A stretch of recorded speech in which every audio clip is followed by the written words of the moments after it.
Igi kìí dá lóko kó para lé. A tree does not snap in the forest and kill someone at home. So the Yoruba say. It's a proverb about distance. Stay far away from danger and it can't touch you. On January 1st, 1914, in a government building in Lagos, the British grafted 2 colonies into one and called it Nigeria. Flags in triplicates, speeches, Lord Lugard proclaiming a new nation into being. That's a tree falling in a very distant forest. Ìbàdàn, Oyo, Ekiti, none of it was home to that tree. Nobody there died of it. So, did the proverb hold? Or did the tree, this once, reach all the way home? Welcome back to Yoruba History, Identity, and the In-Between. I'm Dr. Zach Shitu. Season 2 picks up where we left the British. Already in the room, already rewriting the script. This is episode 1, after amalgamation. Quick ask before we start. If you're new here, hit subscribe. Season 2 goes deeper with every episode. Let's begin. January 1st, 1914. 3 Yoruba cities, 3 completely different days. In Lagos, a customs clerk, let's call him James Brad Davis, because that, in fact, was his name. He read about the merger in Lagos Weekly Record. He showed up to work the next morning and found the same desk, the same forms, the same British supervisor mispronouncing his name, the same salary. The only difference was the letterhead. It now read Nigeria. Revolutionary. That evening, he mentioned this to his mom. She asked him whether this Nigeria had brought more yam to the market. It had not. Then why, she asked, was he telling her about it? In Ìbàdàn, the warrior city, sprawling across 7 hills. Nobody came to announce anything. The Baale was busy with a land dispute and festival preparation. The British resident filed a report saying amalgamation had proceeded without incident. What he meant to say, nobody noticed, because the real question in Ìbàdàn never changed. Who controls the land? Who settles disputes? Who commands loyalty? The answer was still the chiefs, the compounds, the families, not Nigeria. In Oyo, the Aláàfin performed a welcome for the visiting British officer. Drummers, praise singers, warm words about unity and prosperity for all peoples. The officer left satisfied and probably wrote a glowing report. Then the council gathered and asked the only one question that mattered. What does this mean for us? The answer? The British have reorganized their papers. We will wait. We will adapt when we must and resist when we can. One proverb captures this posture. Bí a bá ń torí ejò sá, a ní láti rọra ká má kọsẹ̀.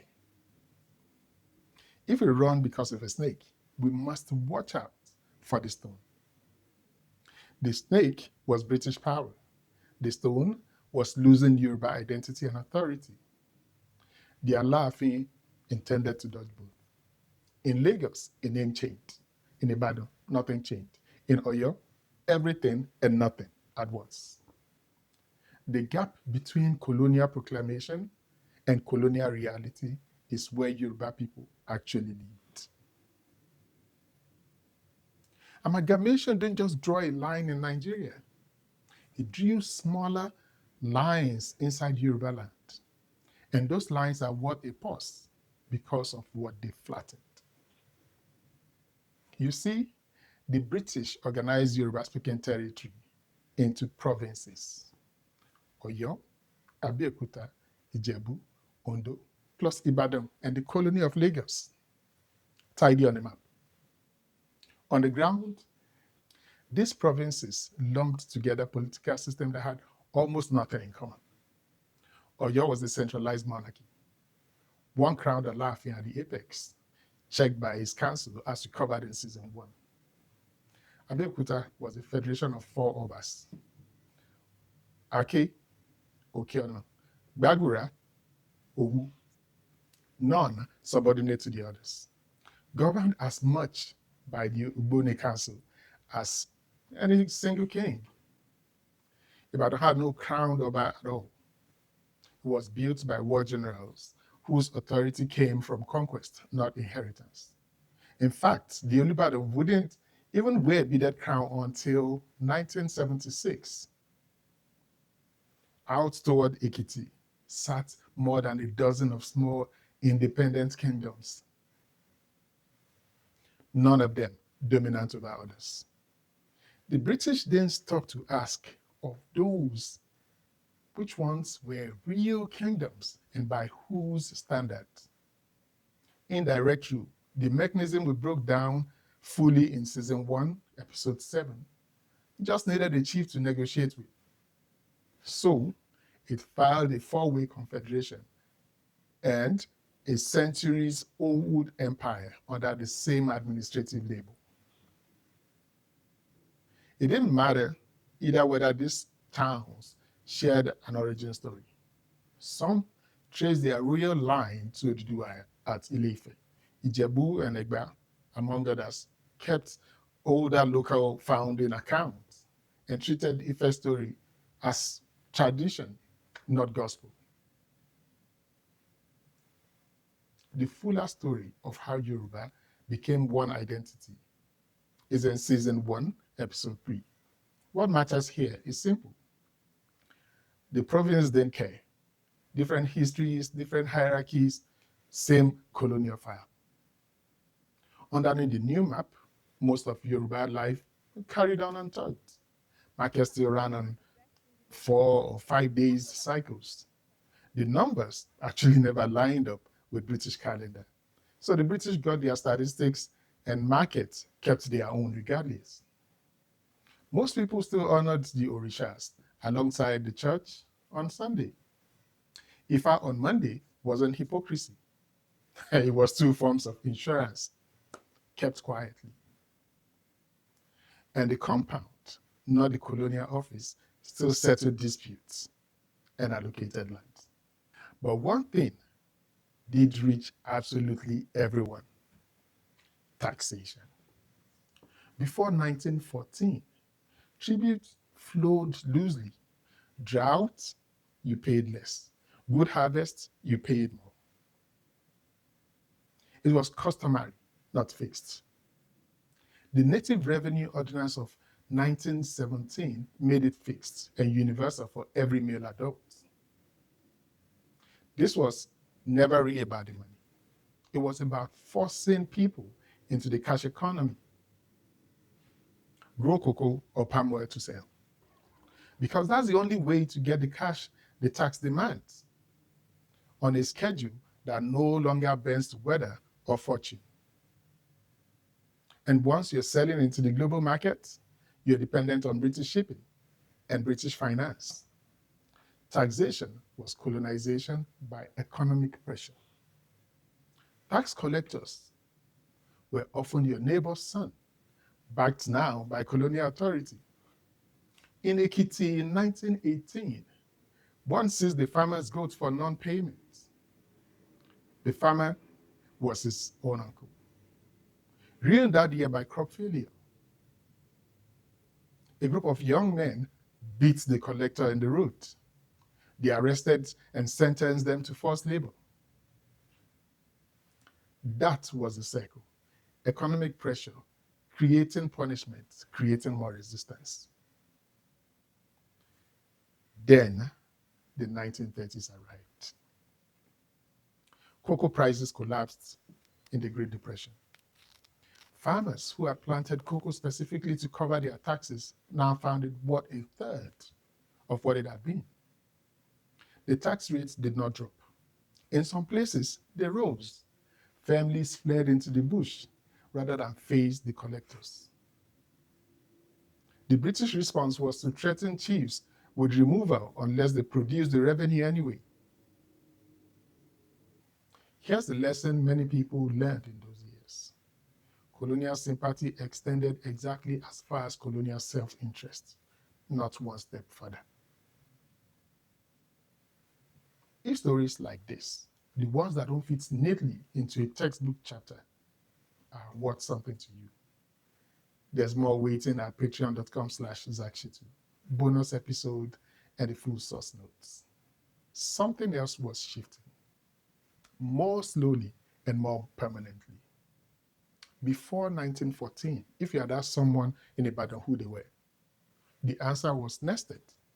Son of so and so, of this compound, this town, this Oyo lineage. Nigeria meant nothing.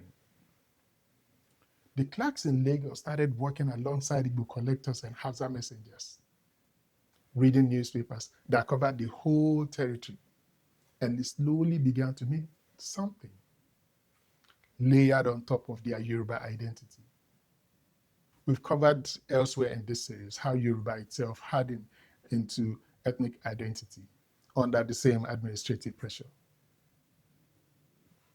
By the 1921 census, everyone had to check one box for tribe, and one ethnicity was an administrative category. It became a political one too. So, did the tree hold to the proverb? Half of it, yes. Igi kìí dá lóko kó para alé. The tree that fell in that Lagos forest didn't kill anyone at home. No one in Ìbàdàn or Oyo or Ekiti died because Lord Lugard signed the paper. The compound, the shrine, the market day, the inner life of Yoruba who had already survived centuries of upheaval before this one. None of it was touched directly. And none of it fell. But the proverb only promises that you won't be killed. It never promised that you would stay unchanged.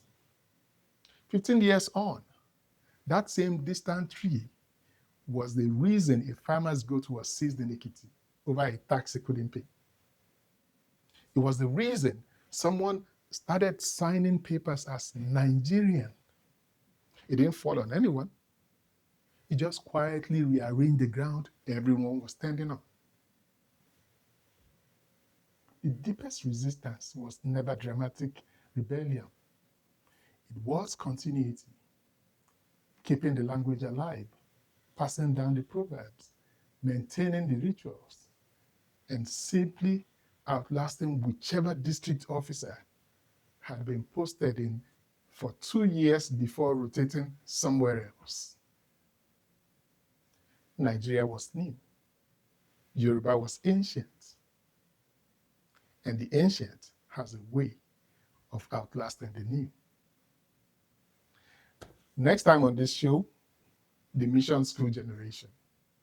Young Yoruba men and women who learned to read English, quoted the Bible, wore European dress, and never stopped being Yoruba.